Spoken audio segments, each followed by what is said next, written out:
In the beginning, there was God, eternal love and creator, who has always been and always will be. And there was earth, formless, void, dark. On the first day, God said it, and it was, and it was good.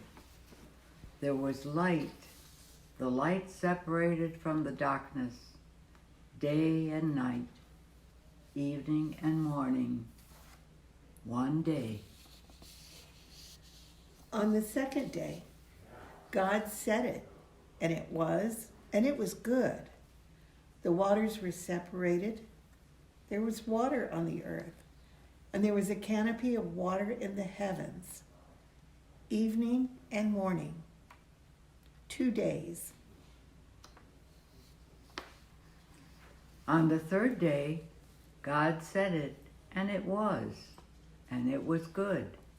Areas of water, areas of dry land, vegetation, plants, and fruit trees.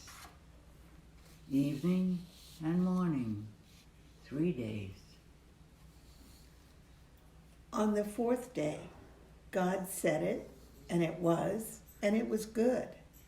Lights of the universe, stars and planets, the sun and the moon, day and night, seasons and years, evening and morning, 4 days.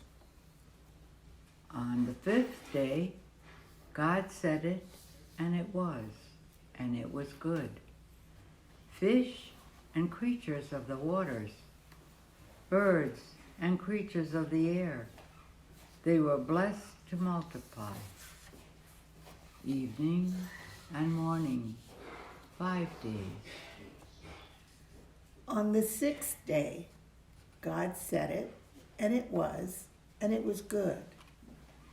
Animals and creatures of the earth, blessed to multiply. Man and woman in God's image, blessed to multiply and to steward the earth. This, in God's eyes, was very good. Evening and morning, 6 days. On the seventh day, God rested. God is the example to follow for all mankind who was created in God's image, created with purpose, created to care for and enjoy and respect God's creation, created to worship and honor, love. Created to worship and honor, love and glorify, in sweet fellowship with all creation, and sweet fellowship with God, the Creator.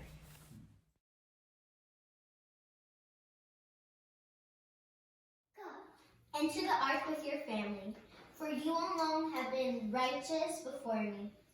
Take with you every animal, male and female. In 7 days I will send rain on earth for 40 days and 40 nights. Noah was 600 years old and did all the Lord commanded him. Noah and his family entered the ark. After 7 days, the flood came upon the earth for 40 days, and God blotted out every living thing that was upon the land. Only Noah was left together with those that were on the ark.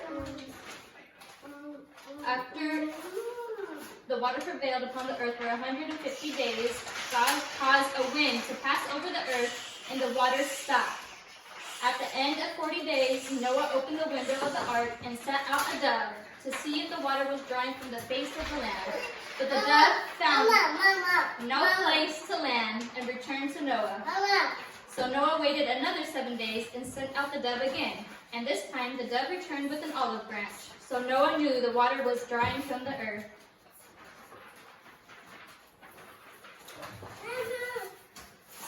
Go out of the ark and bring with you every animal. So Noah and his family and all living things came out of the ark. Then Noah made an altar to the Lord and made a sacrifice to God. I I will never again destroy every living thing, as I have done, and there shall never be a flood to destroy the earth again. And God blessed Noah and his sons. This is the sign of a covenant that I am making between me and you, and every living creature that is with you, and for all generations after you. And God told Noah, be fruitful and multiply and fill the earth.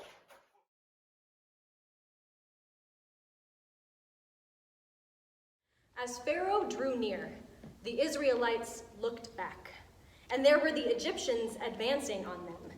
In great fear, the Israelites cried out to the Lord. They said to Moses, "Was it because there were no graves in Egypt that you have taken us away to die in the wilderness? What have you done to us, bringing us out in Egypt? Is this not the very thing we told you in Egypt, Moses? Let us alone and let us serve the Egyptians, for it would have been better for us to serve the Egyptians than to die in the wilderness." But Moses said to the people, "Do not be afraid. Stand firm and see the deliverance that the Lord will accomplish for you today. For the Egyptians whom you see today, you shall never see again. The Lord will fight for you, and you have only to keep still." Then the Lord said to Moses, "Why do you cry out to me? Tell the Israelites to go forward. But you lift up your staff and stretch out your hand over the sea and divide it, that the Israelites may go into the sea on dry ground. Then I will harden the hearts of the Egyptians, so that they will go in after them. And I will gain glory for myself over Pharaoh and all his army, his chariots and his chariot drivers. And the Egyptians shall know that I am the Lord, when I have gained glory for myself over Pharaoh, his chariots and his chariot drivers." The angel of God, who was going before the Israelite army, moved and went behind them. And the pillar of cloud moved from in front of them and took its place behind them. It came between the army of Egypt and the army of Israel. And so the cloud was there with the darkness, and it lit up the night. One did not come near the other all night. Then Moses stretched out his hand over the sea. The Lord drove the sea back by a strong east wind all night and turned the sea into dry land, and the waters were divided. The Israelites went into the sea on dry ground, the waters forming a wall for them on their right and on their left. The Egyptians pursued and went into the sea after them, all of Pharaoh's horses, chariots, and chariot drivers. At the morning watch, the Lord in the pillar of fire and cloud looked down upon the Egyptian army and threw the Egyptian army into panic. He clogged their chariot wheels so that they turned with great difficulty. The Egyptians said, "Let us flee from the Israelites, for the Lord is fighting for them against Egypt." Then the Lord said to Moses, "Stretch out your hand over the sea, so that the water may come back upon the Egyptians, upon their chariots and chariot drivers." So Moses stretched out his hand over the sea, and at dawn the sea returned to its normal depth. As the Egyptians fled before it, the Lord tossed the Egyptians into the sea. The waters returned and covered the chariots and the chariot drivers, the entire army of Pharaoh that had followed them into the sea. Not one of them remained. But the Israelites walked on dry ground through the sea, the waters forming a wall for them on their right and on their left. Thus the Lord saved Israel that day from the Egyptians. And Israel saw the Egyptians dead on the seashore. The Israelites saw the great work that the Lord did against the Egyptians, so the people feared the Lord and believed in the Lord and in his servant Moses. Then the prophet, Miriam, Aaron's sister, took a tambourine in her hand. And all the women went out after her with tambourines and with dancing. And Miriam sang to them, "I will sing unto the Lord, for he is trying gloriously. The horsemen riders out into the sea. I will sing unto the Lord, for he is trying gloriously. The horsemen riders out into the sea. The Lord liveth, and blessed be the rock, and may the God of our salvation be exalted. The Lord liveth, and blessed be the rock, and may the God of our salvation be exalted." On the count of three, let's take a bow. 1, 2, 3.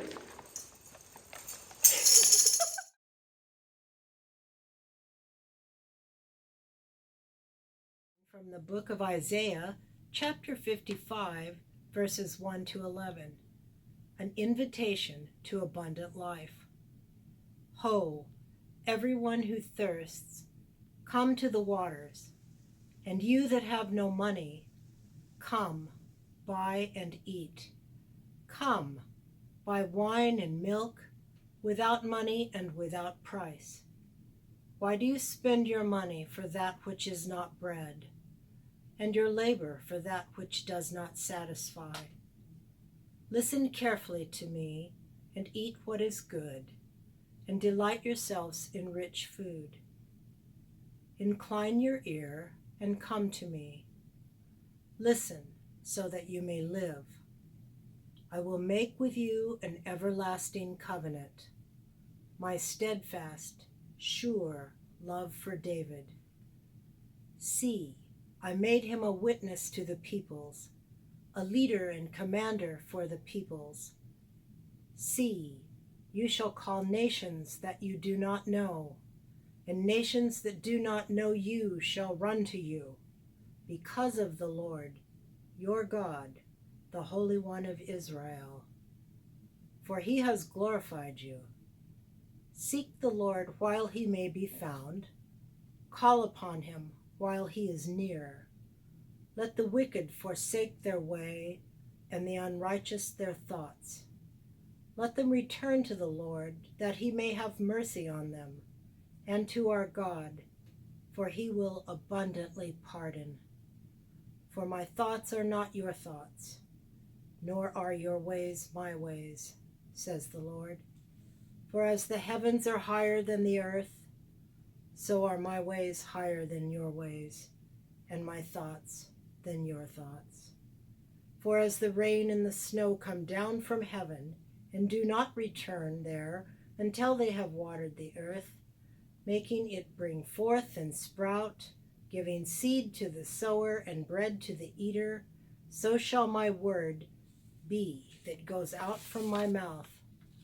It shall not return to me empty, but it shall accomplish that which I purpose, and succeed in the thing for which I sent it.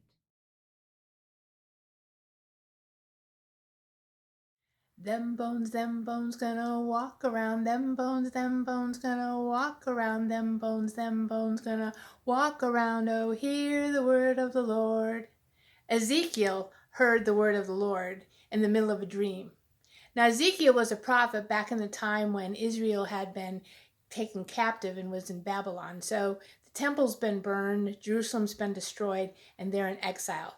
They have no place to worship. They're unable to do their rituals and ceremonies. They're feeling really left alone and abandoned. Not too different than how some people are feeling today, actually. So in a dream, the Lord came to Ezekiel and moved him and transported him into this really dry, deserty place that was full of rocks. It was a valley, not a lot of vegetation. In fact, it was a historical site from a battle years ago that the Israelites had lost, and their dead had never been buried. So imagine a field full of hundreds and hundreds and hundreds of dead bodies that are never buried, and the bones now are just bleached dry. Not cow bones, not deer bones, but human bones. And the Lord said to Ezekiel, Ezekiel, are these bones alive? Now, Ezekiel had been a prophet long enough to know that was probably a trick question. So Ezekiel's response was, Lord, only you know the answer to that. And the Lord said to Ezekiel, you know what? These bones are not alive. They're bones, but I will bring them back to life. Ezekiel, prophesies to these bones and tell them that I will knit them back together with muscle and tendon, and I will cover them with skin, and they will be real again. So, good prophet that he is, Ezekiel did exactly what he was told. And before he could even begin finishing the prophecy, before he even got the last words out, before he even got done telling the bones to come back together, they were back together. The bones were knit and moving and covered in skin. Astounding. Then the Lord said, Ezekiel, are these bones alive? Ezekiel knew better than to answer that one straight on. Well, Lord, only you know. And the Lord said, of course they're dead. They have no breath. So Ezekiel, I want you to prophesy to the four winds, and I want you to draw them in, and they will come into the bodies, and we will give them breath, and they will live. So Ezekiel did exactly what he was told, although he was more used to prophesying to live breathing people, he prophesies to the four winds. And before he could even finish the prophecy, the four winds came into the valley and entered through the mouths of these bodies that were knit together with skin and tendon and muscle. And they were alive, and they were breathing, and they were human. And it was astounding and creepy all at the same time. And the Lord said, Ezekiel, these people in front of you, this army of humans represents my people, my children, the Israelites. So Ezekiel, go back and prophesize to my children in Babylon, the ones that are sitting around whining and complaining because their old dead bones are not going to be in Jerusalem. Tell them, I will restore you. Just as I have restored these dead bones, just as I have reknit them and covered with skin and given them breath, I will restore you to Jerusalem. Don't believe me? Check it out in Ezekiel chapter 37.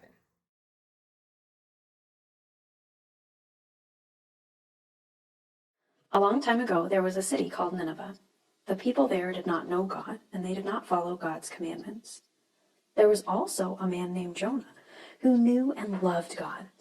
One day, God said to Jonah, Jonah, Jonah, go to Nineveh and give the people a warning. What? Are you serious? I don't want to go. They're all sinners, and they deserve to be destroyed. Interesting that Jonah sounds a lot like the Ninevites, being resistant to God in this moment. But anyway, Jonah did not obey God, and he tried to run away. Jonah tried to run far away from God as possible. Reaching the town of Joppa, Jonah paid some sailors to take him across the sea to Tarshish. Because Jonah was not obeying God, God sent a storm to punish Jonah. The waves got so big. We're all gonna die. Quick, throw everything into the sea. Jonah, You haven't done anything to upset your God, have you? I mean, kinda. The God who created the heaven and earth and the sea. I mean, I guess he told me to do something that I didn't really want to do. And so I'm running away. Oh, why would you do that? What are we going to do now? I don't want to die. I mean, I guess you could throw me overboard. We're not going to do that. Well, yeah, go ahead. No. Yeah, no. Yeah. And with that, the sailors threw Jonah into the sea. And immediately the storm went away, and the sailors believed in God. I'm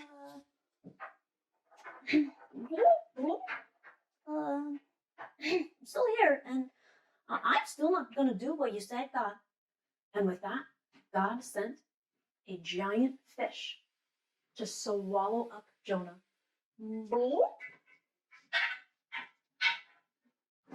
Jonah spent 3 days and 3 nights in the belly of the fish, and he was so scared he thought he was going to die. He finally prayed to God. Please help me, God. And with that, God saved Jonah from the belly of the fish and put him safely on the shore.